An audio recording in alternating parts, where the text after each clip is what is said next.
Now, I would argue personally that it is safe to assume that most, if not all, of my audience knows what a canal is. But you know what they say about assumptions.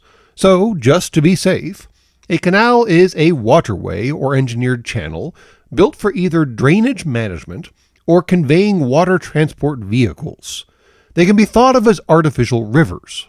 And naturally, some of the most famous canals are those found in Venice, the one crossing the Panama Isthmus, and the one connecting the Red Sea to the Mediterranean. However, there are a number of other canals on your planet, and what's interesting is that there is at least one canal on your planet that is still in operation that kind of violates the definition. And we're going to explore how.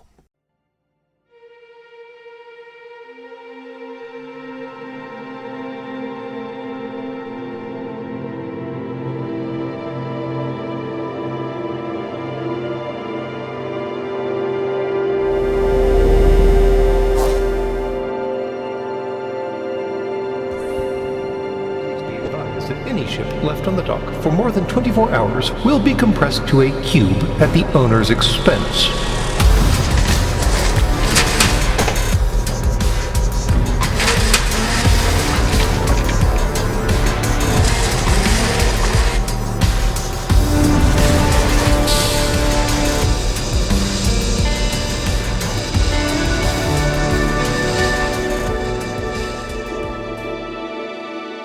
Welcome to Sacred Cow Shipyards. And I wanted to add that still in operation caveat because this particular canal is based on technology concepts pioneered by a different canal, but we're going to talk about the one that's actually still in operation, mostly because the photos are better. It's easier that way. Regardless, somewhere around before at 1825 by your calendar, the King of Prussia commissioned a certain gentleman by the name of Georg Steenke, and I'm probably mutilating that poor gentleman's name, to construct a canal between Lake Druzno, again probably mutilating the name, and the River Dwensa. And yeah, at this point it's abundantly clear that I'm just going to continue mutilating names because all of this took place in what was originally the Kingdom of Prussia and what is now currently known as Poland. And while they use an alphabet that is somewhat similar to your English alphabet, the phonetics and stuff are different enough that if I tried to run the words through my English analyzer, I would say things that were entirely wrong. So for those folks in my audience who hail from Poland, or if you are old enough to hail from Prussia, which seems somewhat doubtful, I will simply apologize in advance for mutilating your language and leave it at that. Regardless, Georg Jakob Steenke, what an amazing name that is, started his design work in, let's call it 1825, and it took until 1844 for him to finish things up. Construction began that year, and the canal finally opened on 29 October 1860. Now, 16 years to build a canal does sound like a pretty long deal, right? I mean, just 44 orbits later, the Panama Canal was built in a decade alone. And that construction was, let's go with challenging. But this particular canal posed a couple significant problems. Notably, the altitude change between certain segments of the canal along simply a 9.5 kilometer distance. And bear in mind, this canal is 80.5 kilometers long total, 50 miles. And yes, in that regard, it's only 1.5 kilometers or 1 mile shorter than the Panama Canal itself. So again, the numbers get kind of weird. But like I was trying to say, the altitude changes between certain parts of the canal just on a 10-kilometer section was deemed too great to install locks. Now, what are locks, you ask? Those are the things that we use on our doors to keep them closed, right? Well, technically, yes, and it's kind of sort of the same premise, just on a bigger scale with liquids involved.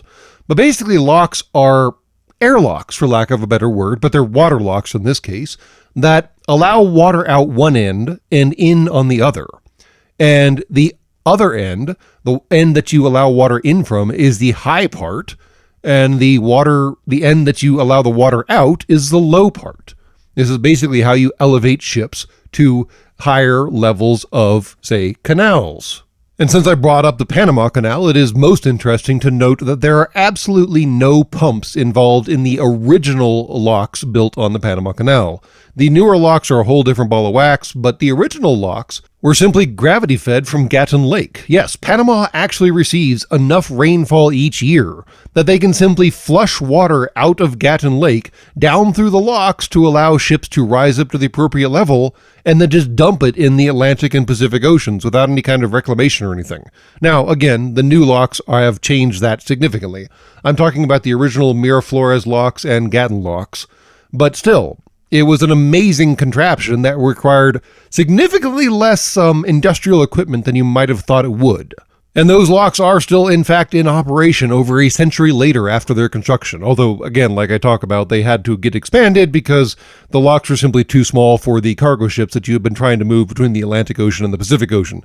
And it is a long drive to go the long way. But we're not talking about the Panama Canal. I should do an episode on the Panama Canal. Instead, we're talking about the Elbląg Canal in Poland, and their particular solution for moving ships between certain altitudes.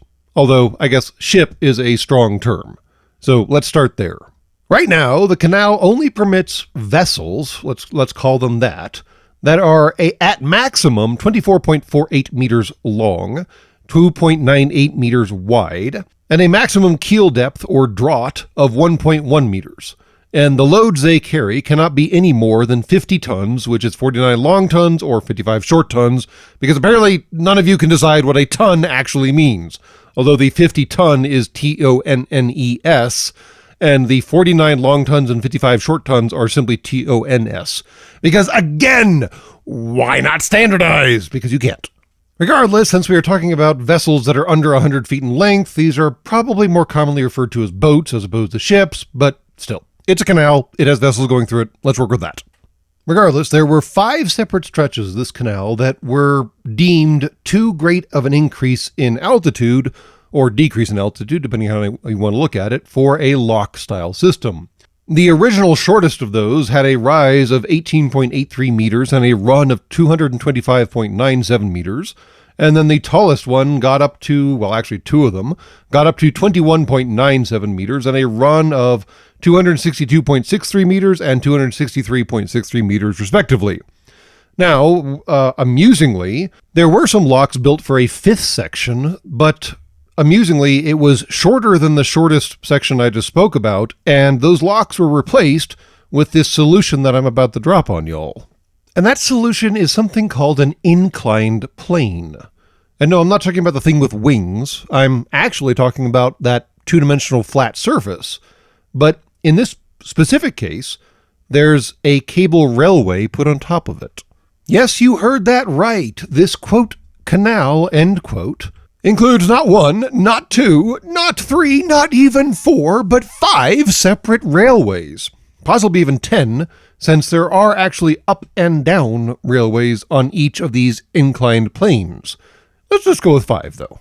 And yes, there are actually up and down railways and carriages on each of these 5 sections. The parallel rail tracks each have a gauge of 3.27 meters or 10 feet 8 3/4 inches. I bet you will find that railway gauge almost nowhere else. Each of the parallel railways has a carriage on it. And yes, the upwards carriage is connected to the downwards carriage, such that the downward carriage counterbalances the upward carriage, at least partially, and makes the effort for the engine or motor pulling the upwards carriage up a little bit easier. And it was very amusingly designed in that the long incline up to the next level was at a slope of 1 to 24. For every 24 feet you went, it went up 1 foot, or meter, however you want to look at it. But it had kind of a crest at the top that dropped you into the next section of the actual water canal at a slope of 1 to 12. So it was all very ingeniously engineered to somehow make everything a little bit easier for the poor little engine trying to carry these little boats up and down these hills. And yes, when I talk about a railway and carriages and boats on carriages, that's exactly what I mean. Look at this. This is literally the Ostroda on a carriage being pulled up a hill. How bonkers is that? Now, like I said, this was actually based on technology that was not just technically pioneered by the USAians previously, but was perhaps most significantly displayed by them by way of the Morris Canal. It was in operation from 1829 to 1924, which is why we're not actually talking about it specifically in this episode. but it included 23 locks and an additional 23 inclined planes, with a total altitude gain of somewhere in the neighborhood of 914 feet. On top of that, most, if not all, of the planes were water-driven, in that they were using the water coming off their hillside to power the engines, motors, whatever, to pull the boats up and allow the boats to slide down gracefully.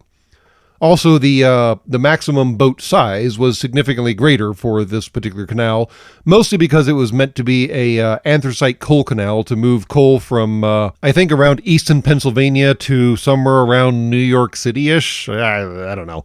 Like I said, it hasn't been in operation for literally a century now. You can still find remnants of it all across the eastern seaboard of the USA and province, but there's not enough of it left to really be of any significant utility for this particular channel and our enjoyment of pretty pictures, right?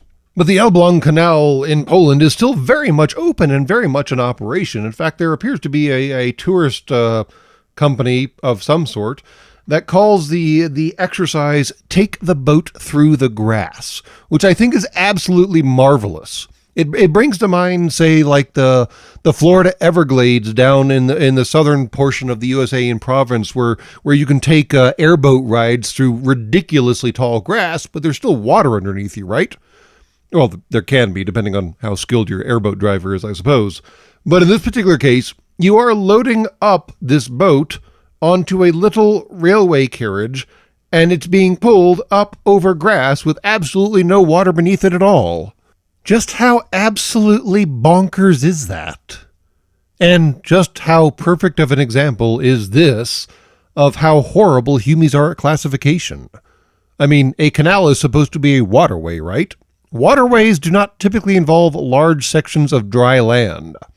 If they do, ships have a tendency of not working anymore, unless they happen to be small enough to fit on a little railway carriage and then ride it up to the top of a hill and ride that hill down into the next water section. Because apparently that was a genius idea back in the mid-1800s. It did solve the problem, I guess. And no, Poland's tourism bureau or whatever, if they even have a tourism bureau, I have no idea.